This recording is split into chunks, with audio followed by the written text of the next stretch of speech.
Traditional design is dead, so here are 6 foundational frameworks when designing with AI. Starting off with intent mapping. Intent mapping is quite literally mapping out your design workflow on 2 resolutions.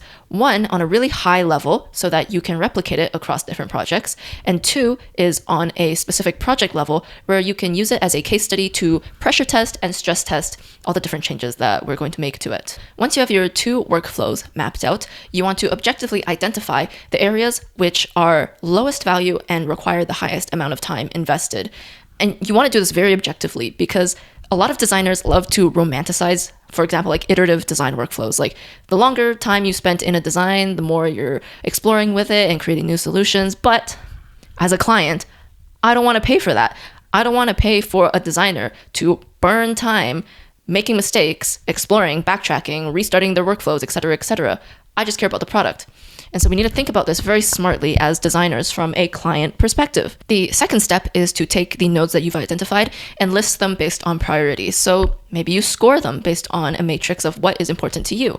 A higher score would mean that by automating this task, you would free yourself up to have more time to spend on polishing the final product to deliver something that you're really proud of. And so once you identify the list of nodes, then congratulations, you are now ready to start automating these tasks. While I don't have the time to actually walk you guys through how to automate different parts of a design workflow, I do want to show an example of something that I did. Most of my time is wasted on trial and error iteration. So this means iteration where I am just getting stuck in dead ends and I'm trying to work through problems that just take me forever to do, and it's just wasting so much of my time, and I'm not even extracting any value from it. By creating a high-level workflow first to understand how I could use AI in an iterative loop, I was able to take my high-level workflow and then use it to guide a more specific workflow that allowed me to create something that literally takes people traditionally months of research in a PhD level lab. It was such a good proof of concept that my design workflow can just be so much more productive if I automated some of the tedious low-value tasks out of it.